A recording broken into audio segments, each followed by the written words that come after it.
इसका ख्याल छोड़ दो कि मेरी फीमेल जो है अभी 10 पपीज देगी। तो मैंने कुछ ट्रीटमेंट किया था, कुछ दवाइयाँ दी थी जिसकी वजह से ना इसने so hello guys, welcome back to my channel. तो गाइज बहुत टाइम के बाद जो है इस तरीके का वीडियो बना रहा हूँ मैं व्लॉग को छोड़ के। तो भाई ये आज का वीडियो ना बहुत ही ज्यादा इंपॉर्टेंट होने वाला है गाइज। तो वीडियो को एंड तक जरूर देखना पड़ेगा आपको, क्योंकि एंड तक नहीं देखोगे तो आपको कुछ पता नहीं चलेगा भाई, और देखना तो पड़ेगा ही भाई, क्योंकि टॉपिक ही ऐसा है। कुछ आज का जो टॉपिक है ना गाइज वो कुछ ऐसा है कि जैसा कि आप लोगों को पता है गाइज कि अपनी जो फीमेल है जर्मन शेफर्ड स्टेफनी, तो बेसिकली भाई अपनी स्टेफनी ने जो है आपको पता ही है कि पपीज दे दिए है भाई। और टोटल कितने पपीज दिए है आपको फाइनली पता ही चल गया होगा पिछले वाले वीडियो में, लेकिन मैं आपको बता देता हूँ भाई। हमारी जो स्टेफनी है उसको ना सिर्फ एक ही पपी हुआ है। और एक ही पपी क्यों हुआ है भाई, ऐसा क्या हुआ जिसकी वजह से ना इसको सिर्फ एक ही पपी हुआ है, तो इसके बारे में मैं बात करूंगा। और आपके साथ भी अगर ऐसा हो रहा है, क्यों हो रहा है, ये इसके बारे में मैं बात करूंगा मैं। और अगर आप पपीज ज्यादा बढ़ाना चाहते हो और उसके लिए भी क्या करना पड़ेगा, इसके बारे में मैं थोड़ा सा आपके लिए बात करूंगा इस वीडियो में। तो वीडियो को एंड तक जरूर देखना, बहुत ही ज्यादा इंपॉर्टेंट है। तो चलिए गाइस बिना किसी देरी के इस वीडियो को शुरू करते हैं। भाई आप लोगों को पता ही है कि भाई एक फैक्टर होता है जो एज नाम का फैक्टर होता है ना गाइस, इसी की वजह से ना ये जो सारी दिक्कतें है ये होती है गाइस। ह्यूमन में भी देखा होगा कि भाई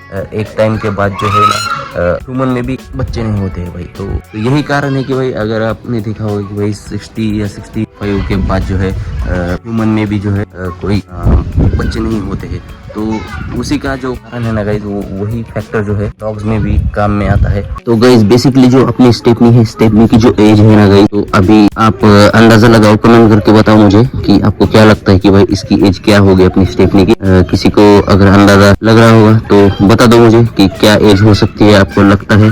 मुझे क्या पता, मुझसे पूछे जा रही है बार बार। तो गाइज आप लोगों को तो पता ही नहीं है, मैं ही बता देता हूँ। तो बेसिकली गाइज जब मैं अपनी स्टेफनी को लेके आया था, बेसिकली मैं इसे ना जब ये बड़ी थी तभी लेके आया था। और जिसके पास से लिया था मैं वो एक ब्रीडर था भाई, और उसने मुझे ना थोड़ा सा मतलब कि धोखा दे दिया था। मुझे बोला था कि भाई ये 1.5 साल की है, 2 साल की है, ऐसा बोल के मुझे दिया था। लेकिन बेसिकली जब मैंने थोड़ी सी इंक्वायरी की सब तरफ, जब मुझे इसके बारे में थोड़ा सा पता चल रहा था, तब गाइज मुझे पता चला कि भाई इसकी जो एक्चुअल एज है ना वो 2 साल नहीं है, 1.5 साल नहीं है भाई, 4 इयर्स के आसपास हो गई थी उसी टाइम पर। और 4 इयर्स के बाद जो है मेरे पास अभी इसको 4 साल के आसपास हो चुके हैं। जब मैंने लिया था वहाँ से अभी 4 साल मेरे पास है ये। तो ये 4 साल और वहाँ के 4-5 साल, तो काउंट करके देख लो भाई इसकी एज क्या हो रही है। तो 8 इयर्स के आसपास कुछ तो इसकी एज हो रही है। तो आप समझ सकते हो कि भाई 8 इयर्स के बाद मतलब कि इसकी जो ह्यूमन वाली अपनी एज होगी। ह्यूमन में जब 60-65 के बाद जो है बच्चे नहीं होते, तो वैसे ही गई इसकी जो एज है अभी कितनी 8 इयर्स। तो डॉग्स में जो एज होती है ना, ज्यादा से ज्यादा डॉग्स जो है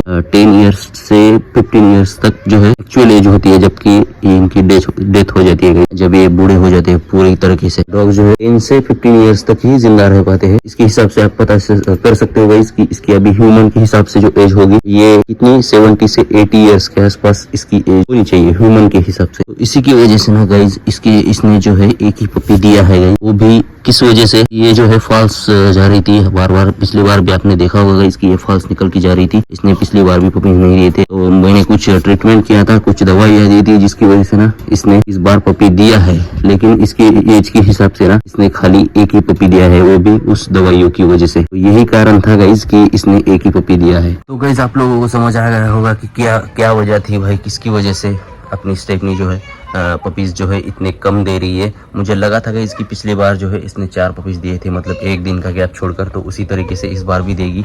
लेकिन ऐसा कुछ भी नहीं हुआ। आज 10 डेज कंप्लीट हो गए हैं इसके, जो डिलीवरी थी फर्स्ट डे वाला पपी था, तो 10 डेज कंप्लीट हो गए हैं भाई उसको। तो आप समझ सकते हो कि अभी ये पपीज नहीं देने वाली है, इसके बाद जो है तो कोई पपी नहीं आने वाला। तो यही कारण है गाइज कि इसने पपीज नहीं दिए है। तो अगर आपकी फीमेल की जो एज है यही मतलब कि 8-9 इयर्स 10 इयर्स के आसपास हो गई, तो आप समझ जाओ कि भाई आपकी जो फीमेल है एक तो पपीज ही नहीं देगी, या फिर देगी तो फिर बहुत कम पपीज देगी। तो आप जो है इसका ख्याल छोड़ दो कि मेरी फीमेल जो है अभी 10 पपीज देगी, 8 पपीज देगी भाई, ज्यादा पपीज देगी। तो ऐसा कुछ भी नहीं है। अगर एज कम होगी आपकी फीमेल की तो वो ज्यादा पपीज दे सकती है, और उसके जेनेटिक्स भी मैटर करते हैं कि भाई उसके मदर ने कितने पपीज दिए थे पहले। तो उसी के के हिसाब से गाइस आपकी जो फीमेल है वो भी पपीज दे सकती है। ये कारण होता है जिसकी वजह से हमारी जो स्टेपनी है इसने जो है सिर्फ एक ही पपी दिया है। इसके बाद जो है अभी ये पपीज देगी अगली बार या नहीं कुछ कह नहीं सकता मैं, लेकिन देखेंगे भाई, अगर देती है तो देखेंगे और एक दो बार ट्राई करेंगे, नहीं तो भाई फिर ट्राई करने नहीं वाला हूँ मैं, क्योंकि अभी इसकी एज जो है बहुत ही ज्यादा हो गई है। तो गाइज ये था आज का वीडियो। गाइज वीडियो कैसा लगा कमेंट करके जरूर बताना गाइज। और अभी 10 डेज कंप्लीट हो गए अपने पपी को, देखना भाई कितना गोलू गोलू सा लग रहा है, एक क्यूट सा। Oh my God. तो भाई कमेंट करके जरूर बताना वीडियो कैसा लगा आपको, और किस किस की फीमेल की एज कितनी है वो भी कमेंट करके जरूर बताना मुझे। और गाइस वीडियो पसंद आए तो वीडियो को लाइक कर दो, नहीं नए चैनल को सब्सक्राइब कर दो जल्दी से, और मिलते हैं जल्दी एक वीडियो के साथ। तब तक के लिए पीस आउट।